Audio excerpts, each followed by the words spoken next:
Charon's Landing by Jack B. Brul. To my brother, and our month-long Alaska crusade to hit every gin joint between Ketchikan and Point Barrow. Acknowledgements.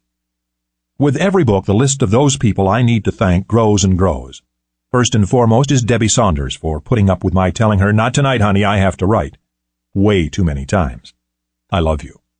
Then comes my agent, Bob DeForio, for his faith and patience. Writing has been my lifelong dream, and you have made it possible.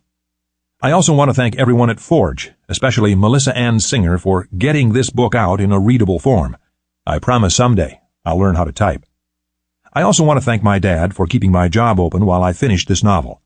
Then comes all those whose brains I picked, including, but not exclusively, Captain Robert Fowle, Michael McCleary, Chris Flanagan, who knows more about guns than one person should, and my mom for her sharp editing pen. I give them credit for everything that's right in these pages, but I take responsibility for the mistakes.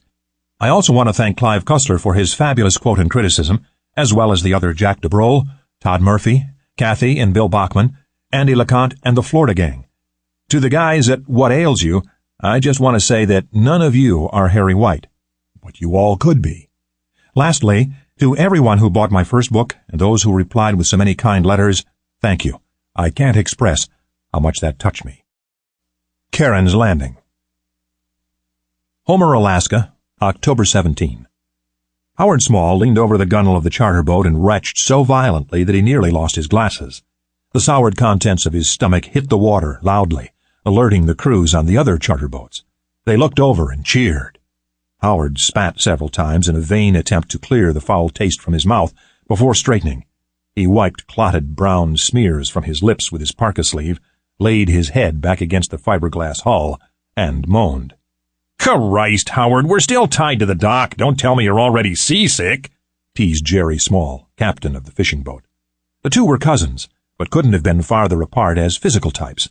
Howard, younger by a few years, was prematurely bald, while Jerry still retained a tangle of black and silver hair.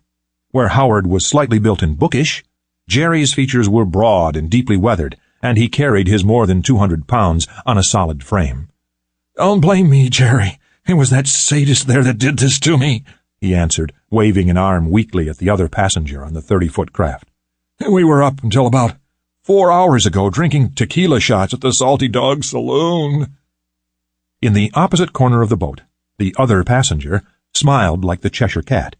He leaned negligently against the transom, one leg stretched out along a bench, the other tucked against his chest, battered hands cupping his bent knee. He wore faded jeans, a plain black... Sample complete. Ready to continue?